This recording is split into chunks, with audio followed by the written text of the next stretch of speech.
Well, apparently on the 20w21a Snapshot, we get ourselves custom dimensions.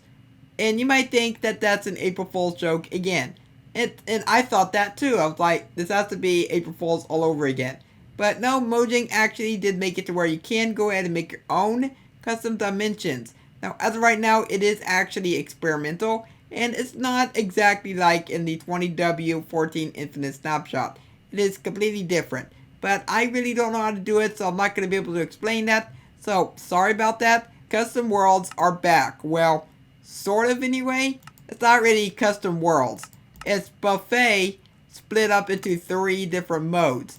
So yeah, we have single biome, caves, and floating islands. Yet again, buffet mode, but split into 3 segments. If I go ahead and click on customize right here, you see we have the ability, just like before with the buffet mode, so we can just go ahead and choose whatever biome we want. We can go for ocean if you wanted to, which is not really ocean, it's just a bunch of sand all over the place, which I guess you could say, oh well. This is the world that we made, the floating basalt delta. Now, I actually noticed something about this. It seems like whenever you generate this up, you only get one island, which I don't know if there are more islands around here or not, so you have to go and fly around here and look around. But from what I actually have seen, I could not find any other islands but this main island. But this is a work of art. This is something else.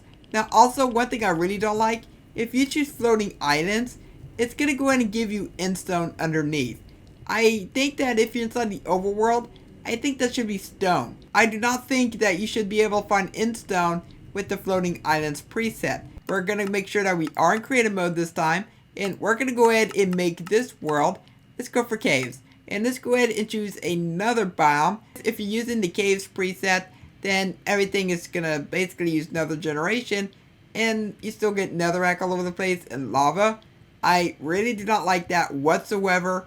In my own opinion, I think that the 1.12 customized world type, I think that was so much better. That was infinitely better, because you can customize pretty much anything about your world. You can do just about anything that you wanted. You can go ahead and change about how you wanted water to be. You can go and choose how you wanted mountains to be.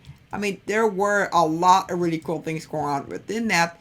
But for this, I'm not really feeling it that much. I'm not really liking it. But you know what? We're going to go and go for the last one. It's going to be the single biome. Which, well, it's a single biome. So you can just go ahead and choose whatever world that you want. Or if you want an infinite desert or an infinite mesa, then you can do that. You know what? Matter of fact, we're going to go ahead and go for an infinite Badlands Plateau. Well, this is a very bad spawn. I spawned underneath the ground, and that is past gold ore. I did pass gold ore. I was like, what's that gold ore? So let's just go ahead and go all the way up here. How low are we down? Okay, we were down pretty low. So obviously, this is experimental. So you got to be very, very careful when you are using this. But, oh my goodness. Oh my dead bushes. There's dead bushes everywhere. How many dead bushes does one person need? So if you go ahead and click on a world right here, and you go ahead and click on, let's say, edit, we have export world generation settings. So if I go and do that, it's going to go and export in that save folder that you have that world in. And if I go ahead and put this on full screen, you see we have world gen settings. Now inside of here, this is where you're going to be able to essentially make your own dimension. Now for me, I really have no idea how any of this works, so I'm not going to be able to show you this as I mentioned earlier. So if you can figure it out, then maybe you might be able to make something good out of it. We have import settings. So click on this. I'm going to go ahead and find that same file. So we have saves, new world 3, and world generation settings. I'm going to go ahead and click on that, and I'm going to go ahead and click on create new world. But first off, creative mode. You can never go wrong with creative mode. Do note that we did not use the same seed. So what does world generation settings do? Well, it allows you to generate the same world. Now Mojang also made a change to redstone. Now in the previous snapshots, if you remember, Mojang, they made redstone look like this.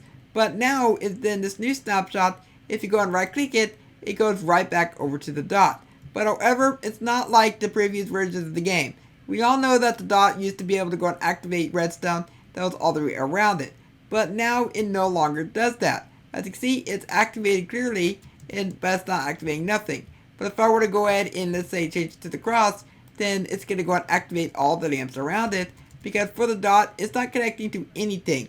But for this, it is connected to all 4 of the lamps, because as you see, we have one side connected there, another there, there, and there. So therefore, they're going to get activated. And with that one, that is it for the 20w21a Snapshot for 1.16 Nether update. And I'm actually really looking forward to the Nether update. From all the changes they've done recently, you can tell that they're definitely working really hard on this update to just get it super duper right, and I'm actually all for that. I want this update to be as good as they could possibly get it.